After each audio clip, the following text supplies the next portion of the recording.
چاہیں گے کہ ہمیں اب میں آپ سے گزارش کرتا ہوں کہ ہیلی کاپٹر میں دورے کرنا چھوڑ دیں، عیاشیاں کرنا چھوڑ دیں، تعیش والے جو ہے نا دورے یہ سارے چھوڑ دیں، بالکل اپنی اوقات میں رہ کے، بالکل ٹھیک کہہ رہے ہیں، اپنی حد میں رہ کے جو ہے نا حکومتیں کریں تو بہت سارے پاکستان کے اقتصادی مسائل ہم ممکن ہے بھیک مانگنے سے کسی حد تک جو ہے بچ جائیں۔ آپ نے ریسنٹلی دیکھا ہوگا کہ پنجاب گورنمنٹ نے تمام جو پروجیکٹس ہیں جو فورن فنڈڈ ہیں اس میں سے فورن ایڈ کے لیے مطلب ٹوٹلی انکار کر دیا ہے۔ میں سمجھتا ہوں کہ یہ ایک بڑا اچھا قدم تھا اور اس کو عوام نے تو پذیرائی دی، پر میں سمجھتا ہوں کہ کسی اور نے اس چیز کو بالکل فالو نہیں کیا۔ جب تک ہم ان سے پیسے لیتے رہیں گے تب تک ہم انہیں کا کام سیاستدان کرتے رہیں گے۔ دوسرا یہ ہے کہ ہمارے اخلاقی دیوالیہ پن جو ہے وہ بھی اس کی ایک بہت بہت بہت بڑی وجہ ہے۔ اگر سیاستدان جو ہیں وہ رائٹ سٹیپس نہیں لے رہے یا حکومت جو ہے وہ رائٹ سٹیپس نہیں رہی تو عوام بھی جو ہے اپنے حقوق کے لیے باہر آنا نہیں چاہ رہی اور وہ مسائل پہ مسائل برداشت کرتی جا رہی ہے پر اپنے حق کے لیے باہر نکل کے آواز نہیں اٹھا رہی۔ کیا کرنا چاہیے عوام؟ میں سمجھتا ہوں کہ عوام کو باہر آنا چاہیے اور جب بھی انہیں نیکسٹ ٹائم اب انشاءاللہ الیکشنز پہ موقع ملے تو انہیں رائٹ لوگوں کو چوز کرنا چاہیے، ان لوگوں کو چوز کرنا چاہیے۔ رائٹ لوگ کون ہیں؟ میرا خیال ہے کہ بہت سارے لوگ سیاست میں ایسے ہیں، عمران خان صاحب ہیں، مسلم لیگ نون ہے، یا اس کے علاوہ کوئی قوتیں ہیں جن کو آپ سمجھتے ہیں کہ یہ مناسب لوگ ہیں جو پاکستان کو اس دلدل سے نکال سکتے ہیں؟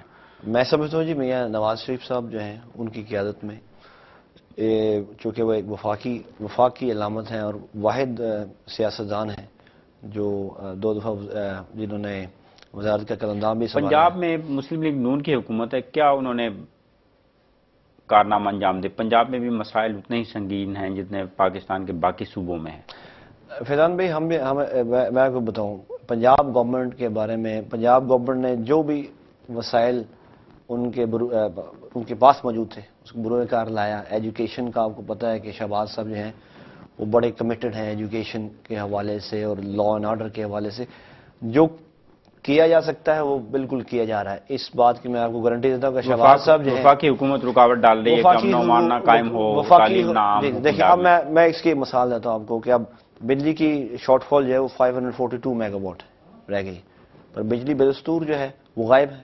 کون لوگ اسے روک رہے ہیں؟ کیوں روک رہے ہیں؟ کیا وہ لوگ اس ملک کے ساتھ ہیں کہ کیا وہ لوگ اس ملک کے دشمن ہیں؟ میں سمجھتا ہوں کہ جو امریکن ایجنٹس ہمارے گورنمنٹ، فیڈرل گورنمنٹ میں اور جہاں بھی ہیں ان کو لوکیٹ کیا جانا چاہیے اور ان کو عدالتوں میں لا کے سزا دینی چاہیے۔ پر یہ میں ایک بات تھوڑی سی مینشن کرنا چاہتا ہوں انجم صاحب کے حوالے سے۔ 2 مئی کے حوالے سے جب انہوں نے ان کیمرہ بریفنگ میں ایک قرارداد پاس کر چکے ہیں یہ، تو اس قرارداد پہ گورنمنٹ جو ہے وہ بالکل ہیزیٹنٹ ہے کہ حقائق جو سامنے لائے جائیں۔ میں سمجھتا ہوں کہ کمیشن جو ہے وہ حقائق سامنے لائے اور جو لوگ قصوروار ہیں، جو لوگ قصوروار پائے جاتے ہیں ان کو ڈیفینیٹلی سزا ملنی چاہیے۔ یہ نہیں ہونا چاہیے کہ آپ ان کی نشاندہی کر دیں اور کچھ دنوں بعد وہ کیس بھول جائیں۔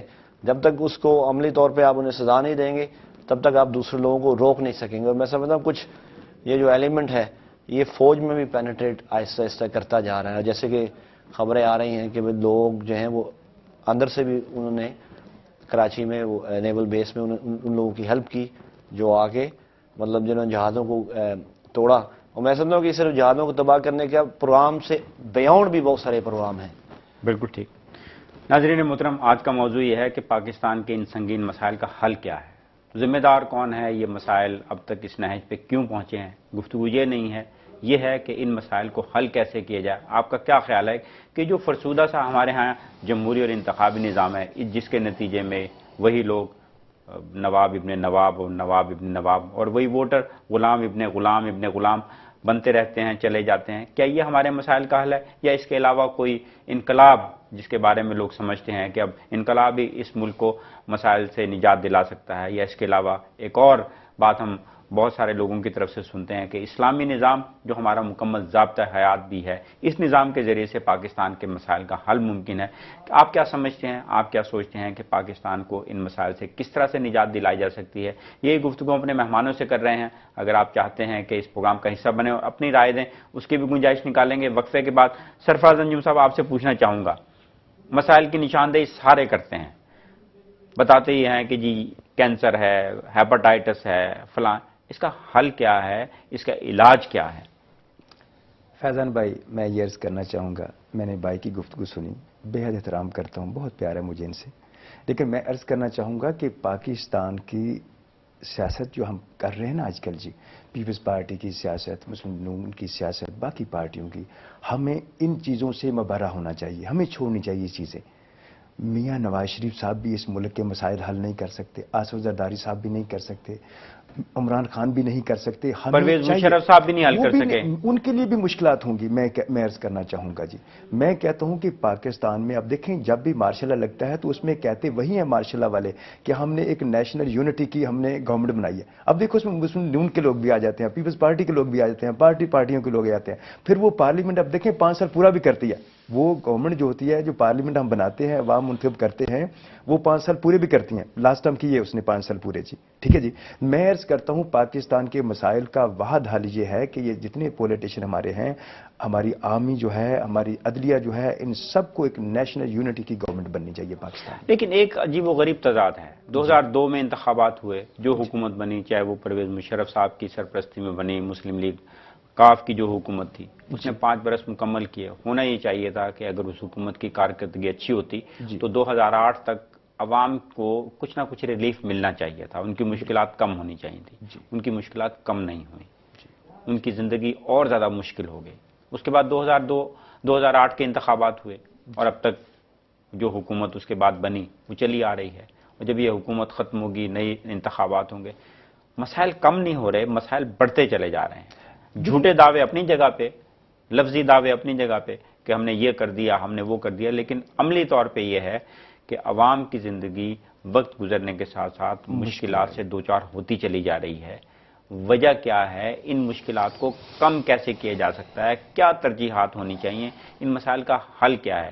یہی سوال میں آپ سے کر رہا ہوں اور یہی اپنے دیکھنے والوں سے میں کروں عرض گا۔ کرنا چاہوں گا کہ فیضان بھائی، یہ جو چیز ہے نا جی، ہمارے جو چیمپئن تھے جمہوریت کے، جو باہر بیٹھے ہوئے تھے، محترمہ بینظیر بھٹو شہید صاحبہ اور ہماری میاں صاحب باہر بیٹھے ہوئے تھے، اب ان لوگوں نے وہ 5 سال اس گورنمنٹ نے پورے کی، جیسے آپ نے فرمایا 2008 تک۔ اب الیکشن ہوئے تو ان لوگوں کو اوپن ہینڈ ملا کہ قوم کی تقدیر جو ان لوگوں نے وعدے کر رہے تھے، جو باتیں فرما رہے تھے دونوں پارٹیاں، وہ پوری کریں۔ باقی بھی سیاستدان، میں وفاق میں پیپلز پارٹی مخلوط حکومت آ گئی، پنجاب کے اندر جو بڑا صوبہ ہے پاکستان کا۔ اب دیکھیں اب کیا کون روک رہا ہے ان کے ہاتھ؟ کسی آمر نے، کسی فوجی جابر نے، کسی آرمی کے آدمی نے ان کے ہاتھ باندھے ہوئے ہیں دونوں کے۔ یہی میں عرض کرنا چاہتا ہوں کہ ہمارے سیاستدان فیل ہو چکے ہیں۔ آپ دیکھیں ہم پورا کوئی بھی چیز ہوتی ہے ہم اپنی ذمہ داریاں نہیں نبھا پا رہے، ٹھیک ہے جی۔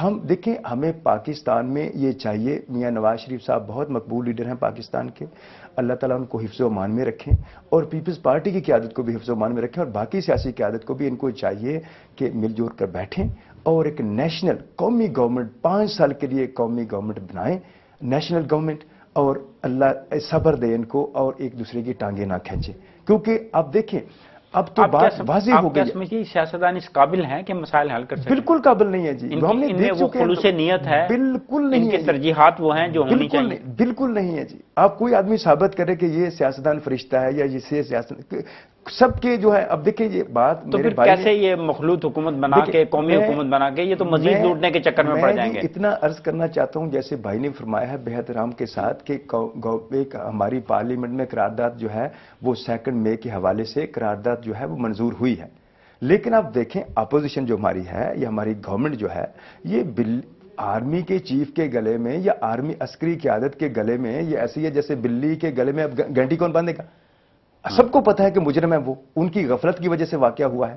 اب میاں صاحب کھڑے ہو جائیں ان کے خلاف، کہیں جی چیف آرمی کا ہونا چاہیے، کورٹ مارشل ہونا چاہیے۔ کیسے کھڑے ہو جائیں؟ پہلے بھی کھڑے ہونے کی سزا بھگتی ہے انہوں نے۔ نہیں، پیپلز پارٹی والے کہیں جی، یہ بھی چیمپئن ہے نا جمہوریت کے، پیپلز پارٹی والے بھی، یا ہمارے باقی بھی سیاستدان ہیں۔ اس لیے میں عرض کرتا ہوں کہ ہم بالکل ننگے ہو چکے ہیں جی، بڑا غیر پارلیمانی لفظ استعمال کر رہا ہوں، پاکستان کی عسکری قیادت جو ہے وہ پاکستان کی حفاظت نہیں کر سکتی، اور پاکستان کے سیاستدان جو ہیں وہ پاکستان جن مسائل میں گرا ہوا ہے وہاں ان کو نہیں نکال سکتے پاکستان کو۔ ان کو چاہیے مل جل کر بیٹھے اور کچھ حل نکالیں اس کا، بالکل ٹھیک، یہی بہتر ہے۔ اقبال سندھو صاحب، کون ہمارا دفاع کرے گا؟ کون ہمیں ڈرون حملوں سے بچائے گا؟ کون ہمیں خود کش حملوں سے بچائے گا؟ کون ہمارے دفاع کو ناقابل تسخیر بنائے گا؟ نواز شریف صاحب